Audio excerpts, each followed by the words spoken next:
Il est né à Ménilmontant, il a été casque bleu au Liban et aujourd'hui c'est l'un des plus grands chefs étoilés en France, Thierry Marx.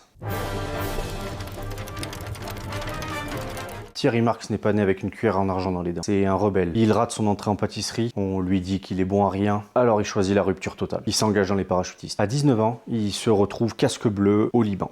Il y voit le sang, la poussière, la mort. Et c'est là, dans le chaos de la guerre, qu'il prend conscience d'une chose. La vie est trop courte pour être gaspillée. Alors il rentre en France avec la rage de vaincre. Et il entre chez les compagnons du devoir. Et c'est le temps de l'humilité. Il dort dans des foyers, il travaille 15 heures par jour. Puis le choc thermique, le Japon. Il y découvre les arts martiaux et la cuisine kaiseki. Et c'est à ce moment-là qu'il comprend que le chef cuisinier, c'est un athlète de haut niveau. Chaque geste doit être une économie d'énergie et une explosion de sens. Ensuite, c'est l'ascension fulgurante. Les étoiles tombent à Bordeaux, puis à Paris, au Mandarin oriental. Mais Marx ne veut pas être un chef de musée. Alors il crée des écoles gratuites pour les chômeurs et les détenus. Sa méthode, 12 semaines pour apprendre un métier. Parce que selon lui, savoir faire une baguette ou une sauce, c'est trouver sa place dans la société. Et c'est ce qu'il appelle la cuisine mode d'emploi. Thierry Marx, c'est la preuve que l'excellence n'est pas une question de naissance, mais de discipline. Et le luxe, ce n'est pas ce qu'on possède, mais ce que l'on transmet. Alors si l'histoire t'a plu, pense à t'abonner, partager, liker la vidéo, et dis-moi ce que tu penses de ce nouveau décor.